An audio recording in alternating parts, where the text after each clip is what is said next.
इसी वृंदावन की एक घटना है। इस वृंदावन में एक संत रहते थे, उनका नाम था संत माधव दास।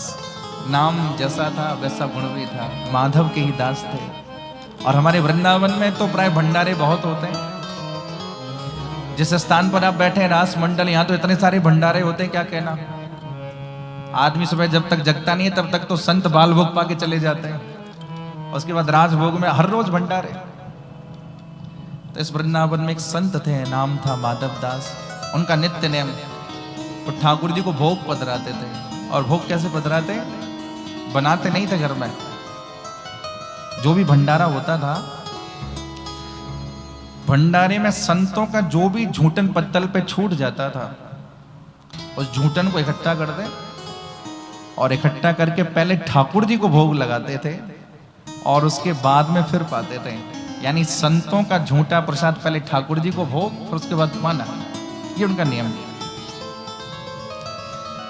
एक बार क्या हुआ, श्रीधाम वृंदावन की बात है। संत माधव दास जी ठाकुर जी का भोग लगाने के लिए हर रोज यही करते थे, ठाकुर जी का भोग लगा रहे हैं। एक दिन संतों के झूठन प्रसादी को इकट्ठा किया और इकट्ठा करने के बाद आज ठाकुर जी का भोग लगाना भूल गए।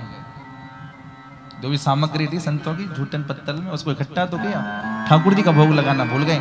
जैसे ही अपने मुंह के अंदर डाला तो याद आया, हाय मैंने तो ठाकुर जी का भोग नहीं लगाया। अब स्थिति ऐसी बन गई, घर उससे अंदर ग्रहण कर लेते हैं तो ठाकुर जी का भोग नहीं लगा, भगवत अपराध है। और यदि बाहर निकाल देते हैं तो ये संतों की प्रसादी अपराध हो जाएगा। एक तरफ संत के अपराध का भय है और दूसरी तरफ भगवंत के अपराध का भय है। मन में निर्णय कर लिया, हे प्रभु ये क्या मुझसे अपराध हो गया, आप कृपा करिए। और इसी वृंदावन धाम में संत माधव दास जी ने मुंह के अंदर कौर है, ना तो बाहर ले पाते हैं ना अंदर ले पाते हैं, आंखों से अश्रुपात है। ठाकुर जी से, बिहारी जी से प्रार्थना करी, प्रभु मुझसे अपराध हो गया, मैं क्या करूं। देखिए संत के शीत प्रसाद की महिमा है ये। जब प्रार्थना करी श्री माधव दास जी ने, बिहारी जी मुझसे अपराध हो गया, आप कृपा करिए, उसी क्षण हमारे बिहारी जी प्रकट हो गए, तत्क्षण प्रकट हुए हैं। और प्रकट होकर के संत माधव दास जी को कहते हैं, बाबा मुझको संसार के 56 भोग में आनंद नहीं आवे, पर आप हर रोज जो संतों का झूठन मुझे खिलाते हैं, संतों की जो शीत प्रसादी आप मुझे पवाते हैं, इसमें मुझे परम आनंद है। ये तो आप पा लीजिए और जो संतों की प्रसादी है ये आप मुझे पवा दीजिए। और संत माधव दास जी अपने बिहारी जी को संतों का झूठन प्रसाद पवा रहे हैं, ठाकुर जी प्रत्यक्ष होके पा रहे हैं। उच्छिष्ट लेपा ननु मोदितो दुजैहि। उच्छिष्ट की बड़ी महिमा है, शीत की बड़ी महिमा है, श्रद्धा के साथ। नारद बाबा कहते हैं, मैंने अपराध किया था, मैं संतों को पहचान नहीं पाया था, पर माँ के साथ सत्संग सुनता था तो मेरी आंखों से अश्रुपात होते थे और संतों का झूठन प्रसाद ले लेता था। एक बार संत जब जाने लगे तो मैंने संतों से कहा, प्रभु मुझे भी अपने साथ ले चलिए। संतों ने कहा, नहीं, पहले अपनी माता पिता की सेवा करिए। पिताजी तो मेरे थे नहीं, माताजी थी। संत मुझे मंत्र दे करके चले गए और मंत्र देने के बाद मैं हर रोज भगवान से प्रार्थना करता था, हे प्रभु मेरी माताजी का शरीर जल्दी शांत हो जाए। बोलो राधे राधे। बोले जल्दी शांत होगा तो मेरा बंधन मुक्त हो जाएगा, अब जब तक ये है तब तक तो मैं कहीं जा नहीं सकता। और एक दिन ऐसा ही हुआ, एक सर्प ने मेरी माँ जी को डस लिया। किसी ने आवाज लगाई, अरे भाई तुम्हारी माता जी को सर्प ने डस लिया है। मैंने माँ को जाकर के देखा तो उसी क्षण मेरी माता जी की मृत्यु हो गई। तो नारद बाबा कहते हैं, मैंने भगवान का अनुग्रह समझा। अनुग्रह मन्यमानम प्रातिष्ठम दिशमुत्तरम। भगवान का अनुग्रह इसलिए माना कि मेरा बंधन छूटा, ऊपर से थोड़े आंसू भी बहाए इसलिए कि संसार क्या कहेगा।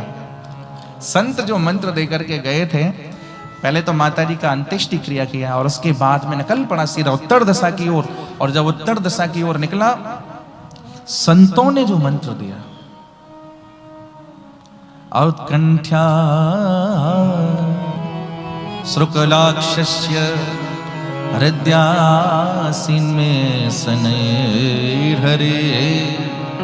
जैसे मैं ध्यान लगा करके बैठा, संतों के मंत्र का जैसे ही जप किया तो स्नात्वा पीत्वा हृदय नद्य उपस्पृष्टो गतश्रमा, जैसे ही ध्यान लगा करके बैठा, संतों के मंत्र का जप किया, उसी क्षण क्या हुआ? बोले उसी क्षण हृदयासीन में सनैर हरि हे, श्री ठाकुर जी मेरे हृदय में प्रकट हो गए। और जैसे हृदय में प्रकट हुए तो मैं नाचने लग गया।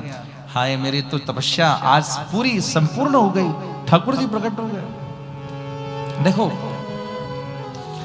हमारे गिरिराज जी में एक संत विराजते थे, परम श्रद्धेय पूज्यपाद पंडित श्री गया प्रसाद जी महाराज, तान घाटी वाले बाबा। एक बहुत सुंदर बात कहते थे,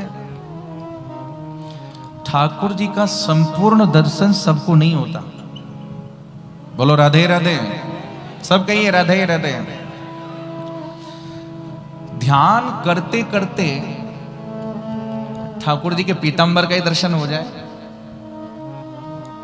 ध्यान करते करते ठाकुर जी के कर कमल का दर्शन हो जाए, ध्यान करते करते ठाकुर जी के मुख कमल का दर्शन हो जाए, ध्यान करते करते ठाकुर जी की मंद मुस्कान का दर्शन हो जाए। लेकिन किसी बिरले को मुस्कान का दर्शन होता है, पर ठाकुर जी के चरण नख का ही दर्शन हो जाए तो ये भी भगवत दर्शन है। नारद बाबा कहते हैं जैसे ही मैं ध्यान लगा करके बैठा तो हृदयासीन में सनैर हरि हे, ध्यान लगाया भगवान श्री हरि प्रकट हो गए। मैं नाचने लग गया, आज मेरी तपस्या संपूर्ण हो गई, मुझे मेरे ठाकुर मिल गए। लेकिन एक क्षण के लिए ठाकुर जी प्रकट हुए और दूसरे क्षण के लिए ठाकुर जी अंतर ध्यान हो गए। बोलिए वृंदावन विहारी लाल की जय, श्री राधा वल्लभ लाल की जय, जय श्री राधे, जय जय श्री राधे, जय जय श्री राधे। एक क्षण तो दर्शन दिया, दूसरे क्षण अंतर ध्यान। मैं तड़पने लगा, बोले जब जाना ही था तो आए क्यों थे? हमारे ठाकुर जी का एक नाम है निजजन निष्ठुर। अपनों के साथ कभी कभी निष्ठुरता कर देते हैं, अपनों के साथ करते हैं, सबके साथ नहीं करते हैं। और जब निष्ठुरता कर देते हैं तभी तो गाते हैं बेदर्दी तो ही दर्द ना आवे। वे बेदर्दी हैं, वो दर्द नहीं आ रहा है, अपनों के साथ निष्ठुरता कर रहे हैं। जब जाना ही था तो आए क्यों? बोले आए इसलिए कि जरा विश्वास हो जाए कि हम हैं। और चले क्यों गए? बोले चले इसलिए गए कि अब जरा देखना चाहते हैं कि भक्त के हृदय में प्रेम कितना है। जैसे जल के बिना मछली तड़पती है, व्यास जी में ऐसे ही तड़पने लगा। उसी समय आकाशवाणी हुई, बोले अविपक्व कषायाणाम दुर्धर सोयम तो योगिनम।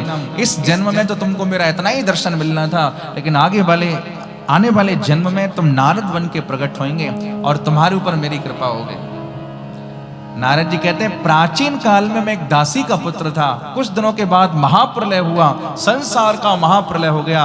अगली बार जब संसार में जन्म लेकर के आया तो ब्रह्मा जी के द्वारा प्रकट हुआ, और जब ब्रह्मा जी के द्वारा प्रकट हुआ श्री हरि के पास गया तो भगवान श्री हरि ने मुझे देवदत्त नाम का वीणा दे दिया। नारद जी कहते हैं मैं श्री हरि के पास गया, भगवान श्री हरि ने मुझे देवदत्त नाम का वीणा दे दिया। नारद जी के हाथ में जो वीणा लगा है इसका नाम देवदत्त है। और भगवान ने कहा जाओ सारे ब्रह्मांड में तुम्हारी गति।